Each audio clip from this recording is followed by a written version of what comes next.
Salut la famille, j'espère que vous allez bien. Les relations sont tendues entre la France et le Mali. Vous savez, après le coup d'État, il y a eu beaucoup de ruptures en matière de coopération entre la France et le Mali.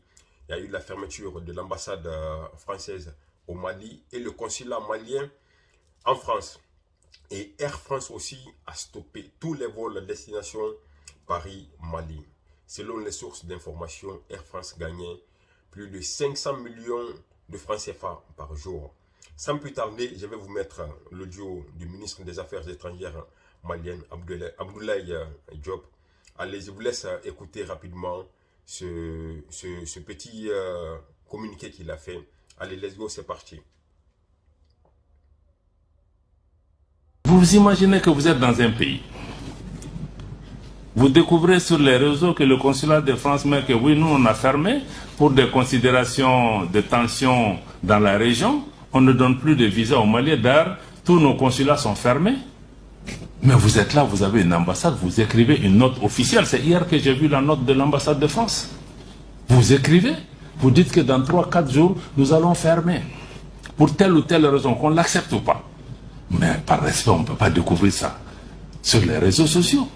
Même si nous, on a plus de gens qui partent ce jeu, ce n'est pas le plus important. De toutes les façons, eux, ils ont posé un acte. Mais s'ils disent qu'ils ne donnent pas les visas, ils ont fermé. Nous aussi, on dit que notre consulat aussi est fermé pour vos gens. C'est une question de respect.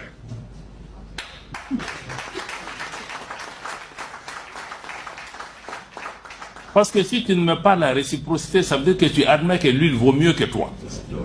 Je dépends plus de... Or, la dignité, le respect, là, ça se mérite. Mais il y a une douleur dedans, c'est vrai.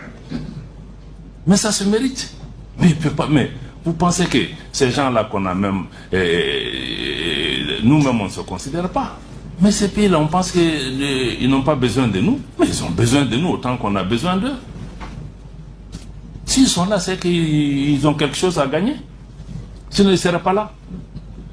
Donc nous-mêmes, on considère que nous, on ne vaut rien. Bon, nous, on a besoin de... Même s'ils font ça. Donc moi, je crois que la réciprocité est une donnée importante.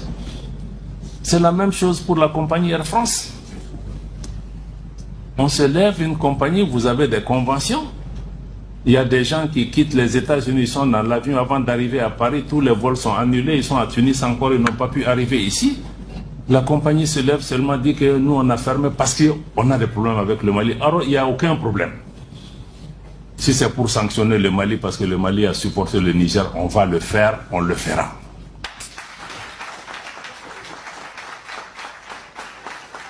Ça ne va pas nous dissuader par rapport à ça. Donc, on a aussi mis la réciprocité, on a appelé Air France.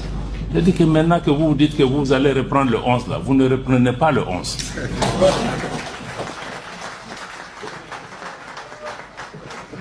Et quand vous serez prêt, vous allez faire le rang à la queue.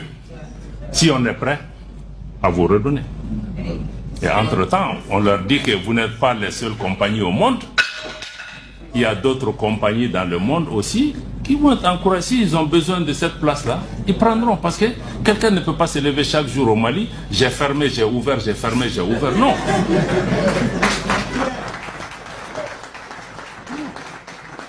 Donc ça, il faut aussi qu'on nous respecte. On respecte même la clientèle parce que ce n'est pas du bétail. Il y a des gens qui sont bloqués à Paris depuis combien de jours? Ils sont là, ils ne peuvent pas faire ça aux États-Unis, ils ne peuvent pas faire ça dans d'autres régions. Ils font ça chez nous. Vous vous levez, Burkina, Niger, Mali, on a fermé. Donc il faut que les gens comprennent. Ils ne peuvent pas venir. Ici, c'est une compagnie commerciale. Elle gagne de l'argent. Air France gagne 500 millions de francs CFA par jour sur la destination Mali. C'est nous qui gagnons? Bon.